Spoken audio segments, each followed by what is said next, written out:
Welcome back. This is day number 6. You're doing phenomenal. So let's get into some of the fundamentals.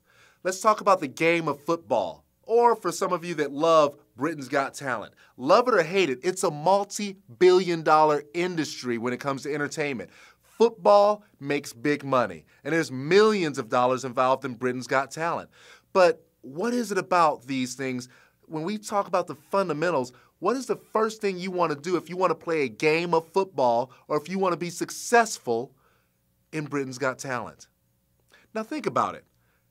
I don't know, not everybody likes football, so we'll use Britain's Got Talent. And not everybody likes Britain's Got Talent, so we can use football. But I want you to write down what are the steps that you would go through if you wanted to be successful either in a game of football or if you wanted to be successful on the show, Britain's Got Talent. What would you do if you wanted to get something going with friends to move forward and win? Take a moment, write it down. You have 2 minutes. Time starts now. Go.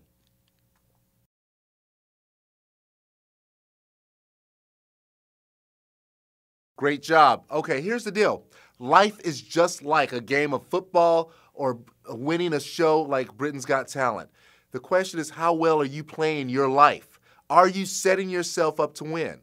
Are you scoring goals? Are you getting the judges? Is Amanda enjoying what you're saying right now? So this is what we came up with when we decided what would it take to win. First of all, you got to get the ball. You have to get the ball, and because if you don't have anything to play with, nothing's going to happen. So same thing, you have to get onto the show. If you're not on the show, nothing's going to happen. The next thing is you need a team. Can you play football by yourself? No. And I'll tell you, even on the show of Britain's Got Talent, you need a team of people supporting you and assisting you, even if you're on stage by yourself. Those individuals are going to help make sure everything happens on the backside. Now, you got to set the field. Do you know just how much space you have, how far you can run from left to right, how far forward, how far back? Do you know? I'll tell you, in a game of football, you step out of bounds, you might be handing the ball over. And let's be honest, on stage, you fall off of it. Either way it goes, you need to know your boundaries. So you want to make sure you understand all of that. Now, do you know the rules? This is important.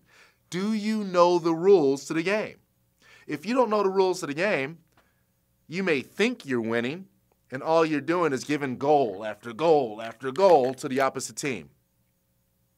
Or you may say or do something that gets you banned from being on the show.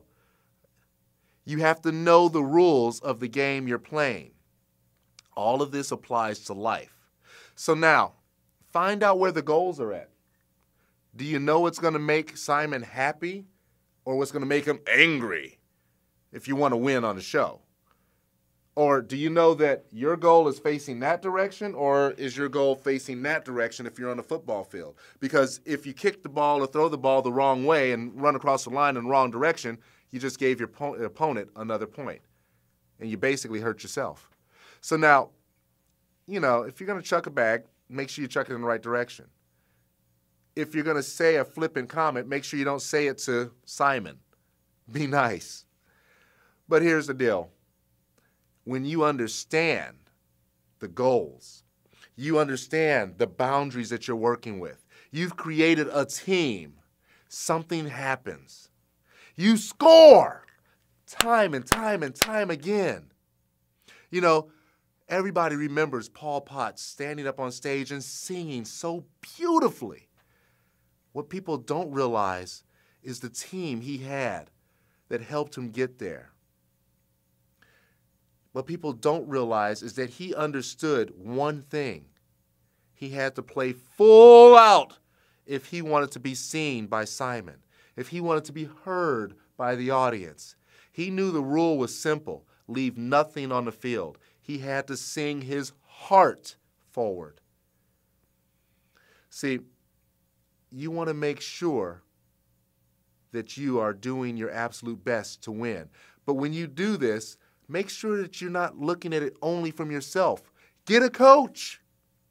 Have someone outside of the game watching. You know, there are people that we've seen get on the show that never should have been on the show, or at least gone to the audition.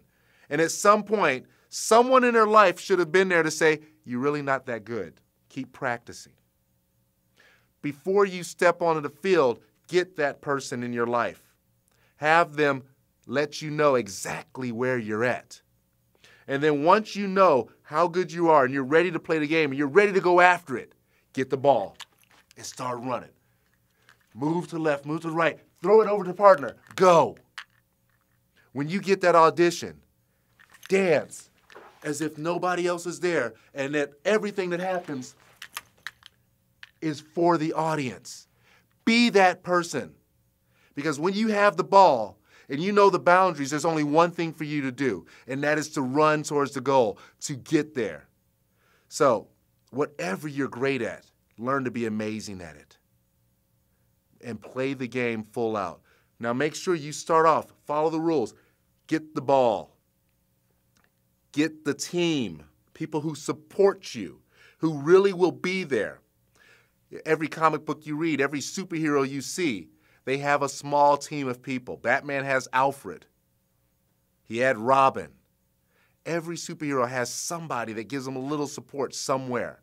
Who's on your team that supports you? Are they helping you reach your goals? If they are, keep them. If they're not, you can love them, but they may not be the person that's going to help you get there because they may be dragging you down. And I want you to soar. So make sure you surround yourself with a team that's encouraging you and pushing you to where you want to go. So now, you've got the ball. You've got the team. Now you've got to make sure you set the field. Do you know what the boundaries are? When you're in business, some people fail at business because they don't realize how much they have to pay in taxes. And so all of a sudden, 2-3 years down the road, they get hit with a bill that's this big and they can't afford it because they didn't pay a little because they didn't know the boundaries. They didn't know the rules. So make sure you know exactly what your boundaries are. What is it that you're doing? Whatever dream you want to create, make sure you know the boundaries. And on top of the boundaries, know the rules. You want to be an architect? I applaud you. I want to see you build something greater than anything designed by Frank Lloyd Wright, and I believe you have the ability to do it. But make sure you know the rules of what it takes to create a skyscraper, how good of a foundation it has to have. Otherwise, it may be the greatest building ever seen right before it topples. Learn the rules, and then get out there and play. Now, how are the rules, the boundaries, impacting you in your life? Do you know what that happens with those things? So take a moment. Right now, you've got the form. I want you to go ahead and look at that form and start writing out everything about your goals. What kind of a ball would you need to play? Who is really on your team? What do the boundaries look like? Where exactly is the goal? What direction? And then most importantly, what do you need to do to push yourself forward and get there? All of this is important, but your goals are going to be the primary thing because without your goal, the entire game is worthless. If there's no judges, there's nobody to play to. If there's no goal, there's no place to take the ball to. So make sure you create powerful goals that are clear and easy to understand. So the question is, what's your goal? Because life is like a big game of football or getting on stage. So take a moment right now and start filling out the form.